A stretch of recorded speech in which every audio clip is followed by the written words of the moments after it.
بسم اللہ الرحمن الرحیم نحمدہ و نصلی علی رسولہ الکریم اما بعد۔ آج کل جو بھی نیا فتنہ نکلتا ہے، بلکہ شروع سے جتنی بھی نئے فتنے نکلتے ہیں تو جو فتنہ شروع کرنے والا ہوتا ہے اس کی زبان پر ایک ہی بات ہوتی ہے، یعنی مولوی کی مخالفت۔ مولوی کی مخالفت اگر نہ کرے تو وہ فرقہ سرے سے کامیاب ہوتا ہی نہیں ہے، نہ اس کی جان پہچان بنتی ہے۔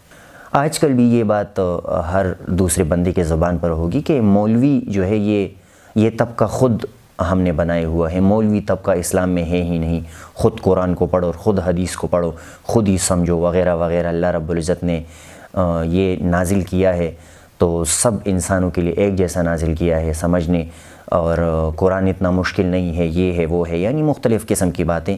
یہ سب بکواسات ہیں، اور میں اس کو بکواسات اس لیے کہتا ہوں کہ کوئی ایسا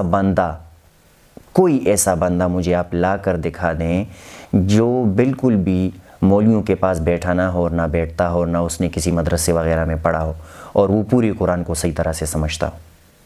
قرآن کی بعض آیاتیں ایسی ہیں جن کا مطلب بالکل واضح ہے، لیکن بعض آیاتیں ایسے ہیں جن کا مطلب بالکل واضح نہیں ہے، بلکہ بعض تو ایسی آیات ہیں کہ علماء راسخین بھی وہاں خاموشی اختیار کرتے ہیں۔ اللہ رب العزت نے خود قرآن میں فرمایا ہے کہ وہ لوگ جو علم میں راسخ ہیں وہ بھی کہتے ہیں کہ ہمارا اللہ بہتر جانتا ہے ان آیات کا مطلب اور مقصد۔ تو بعض آیت تو ایسی ہیں جن کا مطلب صرف اللہ کو اور اس کے رسول کو معلوم ہے، اور پیغمبر علیہ الصلوۃ والسلام کو بھی اس لیے معلوم ہے کہ ہمارے علماء فرماتے ہیں کہ اللہ رب العزت اپنے پیغمبر کی طرف ایسی بات نہیں بھیجے گا جس کا مطلب پیغمبر سمجھتا نہ ہو، اسی لیے پیغمبر کو پہلے بھیجا، اس کے بعد پیغمبر پر کتاب کو نازل فرمایا۔ اگر استاد کی یا عالم کی یا سمجھانے والی کی ضرورت نہ ہوتی تو پھر اللہ رب العزت پیغمبر پر کیوں قرآن کو اتار رہے تھے، پیغمبر پر کیوں نازل فرما رہے تھے؟ اور پیغمبر جب کسی آیات کی تلاوت کرتے تو صحابہ آپ صلی اللہ علیہ وسلم سے پوچھتے اللہ کے نبی اس سے کیا مراد ہے؟ آپ صلی اللہ علیہ وسلم تشریح فرماتے تھے۔ تو پھر حضور کی تشریح کی کیا ضرورت تھی جب قرآن کی آیت اترتی اور اس کی تلاوت ہوتی؟ وہ تو عرب تھے، وہ تو عربی سمجھتے تھے۔ اس لیے یہ محض ایک جھوٹی بات ہے اور جھوٹی افواہ ہے کہ قرآن کو ہر کوئی سمجھ سکتا ہے۔ بالکل قرآن کو آپ پڑھیں، ترجمے کے ساتھ پڑھیں، جو جگہ آپ کو سمجھ نہ آئے جا کر کسی عالم سے پوچھ لیں کہ قرآن میں نے یہ پڑھا، مجھے اس کی سمجھ نہیں آئی، آپ مجھے ذرا سمجھائیں۔ خود اپنی طرف سے پڑھنے سے منع نہیں کیا جا رہا، اپنی طرف سے مطلب نکالنے سے منع کیا جاتا ہے۔ تو جو بھی فتنہ نکلتا ہے ان کی یہ بات ہوگی کہ مولوی فرقہ، اور اس کا بھی میں تحقیقی جواب دیتا ہوں، مولوی فرقہ خود لوگوں نے نہیں نکالا یا اپنی طرف سے نہیں نکلا۔ مولوی فرقہ حضور صلی اللہ علیہ وآلہ وسلم کے وقت سے کے زمانے سے شروع ہوا۔ اصحاب صفہ کون تھے؟ وہ لوگ کون تھے جن کا نہ کوئی گھر تھا، نہ کوئی بار تھا، نہ ان کے کھانے پینے کا کوئی انتظام تھا، اور صفہ کے چبوترے پر وہ پڑے رہتے تھے اور اس انتظار میں ہوتے تھے کہ حضور آئیں گے اور ہمیں کچھ پڑھائیں گے، ہمیں کچھ سکھائیں گے، اور سارا دن بیٹھ کر وہ یاد کرتے تھے۔ ایک صحابی سے غالباً حضرت ابو ہریرہ رضی اللہ عنہ سے کسی نے پوچھا کہ آپ کو اتنی احادیث کیسی یاد ہیں؟ تو انہوں نے فرمایا کہ آپ جب دنیا کے پیچھے بھاگ رہے تھے، آپ جب کاروبار کے پیچھے بھاگ رہے تھے تو میں بھوک پیاس برداشت کر رہا تھا اور میں پڑھا تھا، میں احادیث کو یاد کرتا تھا۔ اسی لیے ایسے صحابہ ہیں جن کا بالکل دنیا کا کوئی کام نہیں تھا، وہ بیٹھے رہتے تھے اور حضور کی زبان مبارک سے کوئی بات نکلتی وہ فوراً لکھ لیتے تھے۔ یہ قرآن ہم تک کیسے پہنچا ہے؟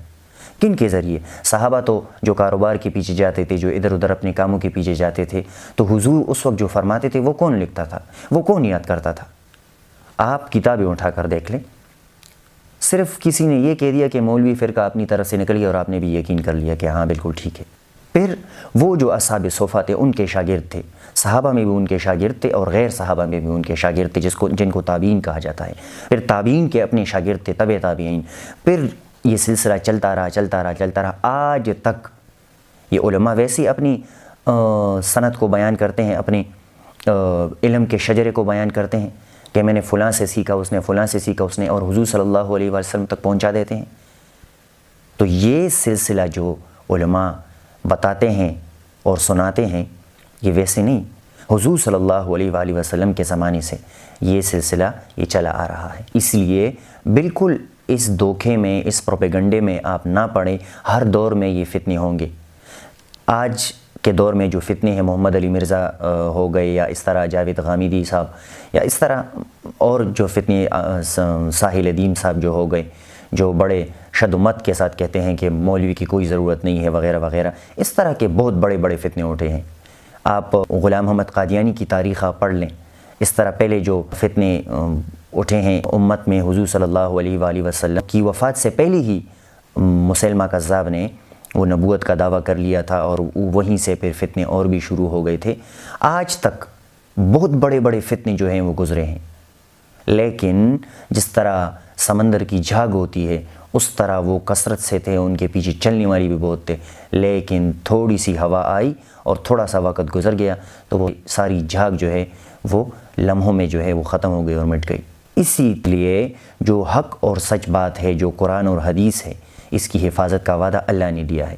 اس دین اسلام کی حفاظت کا وعدہ اللہ رب العزت نے لیا ہے، اور اس کی حفاظت کے لیے محافظ پیدا کرنا یہ بھی اللہ رب العزت نے اپنے ذمے لگایا ہے۔ اور ایک سوال میں ان لوگوں سے پوچھتا ہوں جو کہتے ہیں کہ علماء اور یہ 8 سال کی ترتیب اور یہ مدارس یہ اپنی طرف سے لوگوں نے نکالے ہیں، یہ نورانی قاعدہ جو آپ پڑھتے ہیں، بغدادی قاعدہ یا نورانی قاعدہ، الف باتا، یہ صحابہ نے پڑھا تھا؟ تابعین، تبع تابعین نے پڑھا تھا؟ یہ کہاں سے نکلا ہے یہ پارے الف باپا پارا؟ اگر یہ کسی نے نہیں پڑھا تو وہ قرآن کو نہیں پڑھ سکتا۔ اسی لیے یہ باتیں بالکل فضول ہیں اور بے بنیاد باتیں ہیں، بالکل ایسی باتیں ہیں جو آپ نے سنا ہوگا کہ ہر چمکتی ہوئی چیز سونا نہیں ہوتی، یہ وہ چمکنے والی چیزیں ہیں لیکن یہ سونا نہیں ہے، یہ بالکل بھی کسی قیمت کے لائق نہیں ہے۔ اور تھوڑا عرصہ گزرنے کے بعد زندگی رہی تو میں آپ کو بتا دوں گا کہ ان لوگوں کا نام و نشان بھی نہیں ہوگا۔ اس لیے ان دھوکے میں اور اس قسم کی آوازوں میں نہ پڑے، علماء سے اپنا رشتہ جو ہے قائم کریں۔ ہاں غلطیاں ہوں گی، علماء انبیاء نہیں ہیں، فرشتے نہیں ہیں، ان سے غلطیاں بھی ہوں گی۔ آپ ان کو کوئی فرشتہ شمار نہ کرے کہ یہ فرشتے ہیں، ان سے غلطیاں ہوں گی، کمی ہوں گی، کوتاہیاں ہوں گی، ان سے گناہ ہوں گے جس طرح ان سے ثواب ہوتے ہیں۔ اسی لیے اعتراض کرنا آپ کا حق ہے، لیکن اعتراض کرنے کا ایک طریقہ بھی ہے، جس طرح پشتو میں ہم کہتے ہیں اخرا اور ڈکشا، کہ کھاؤ اور پیٹ بھرو۔ اس میں فرق ہے کہ کسی بڑے کو آپ اس طرح کہہ سکتے ہیں کہ بیٹھ جاؤ پیٹ بھر کے نکلو، اس طرح تو نہیں کہتے کہ تشریف رکھیں، کھانا کھائیے، تناول فرمائیے، اس کے بعد تشریف لے جائیے۔ تو دونوں کا مطلب تو ایک ہے، لیکن کہنے کا انداز میں فرق ہے۔ تو اعتراض آپ کا حق ہے۔ اگر آپ کسی عالم میں غلطی دیکھیں یا کسی بات پر آپ کو اعتراض ہے تو آپ ادب کے دائرے میں رہ کر اعتراض کر سکتے ہیں۔ اعتراض سے اسلام نے منع نہیں کیا۔ دین کی اگر تھوڑی بہت رمق باقی ہے، کچھ تھوڑی بہت یہ مدارس اور مساجد آپ کو نظر آتے ہیں، یہ علماء کی برکت۔ اور علماء آج کل ایک پروفیشن کیوں بن گیا، تو اس پر میں کبھی انشاءاللہ ویڈیو بناؤں گا کہ یہ وقت کی ضرورت ہے۔ اگر اس کو پروفیشن نہ بنایا جائے، اگر مساجد کے اماموں کے لیے اور مدرسین کے لیے اور قرآن پڑھانے والوں کے لیے آپ تنخواہ مقرر نہ کریں، مؤذنین کے لیے، تو آپ کی مساجد بھی خالی ہوں گی، سب اپنے کاروبار کے پیچھے بھاگیں گے، آپ کے مدرسے بھی خالی ہوں گے، نہ اذان دینے والا کوئی ہوگا، نہ مسجد میں کوئی جھاڑو پوچھا لگانے والا ہوگا، نہ آپ کے مدرسے اور مسجد کی حفاظت کرنے والا کوئی ہوگا۔ جس طرح اپنی ملک کی حفاظت کرنا یہ ایمان کا حصہ ہے، لیکن جو لوگ ہماری ملک کی حفاظت کرتے ہیں ان کو تنخواہ بھی ملتی ہے۔ صحابہ نے بغیر تنخواہ کے کام کیا، صحابہ نے بغیر تنخواہ کے اپنے دین کی اور اپنے ملک کی حفاظت کی، لیکن آج پیسوں کے عوض حفاظت ہوتی ہے، تو یہ وقت کی ضرورت ہے۔ اللہ رب العزت سمجھنے کی توفیق عطا فرمائے۔ السلام علیکم ورحمۃ اللہ۔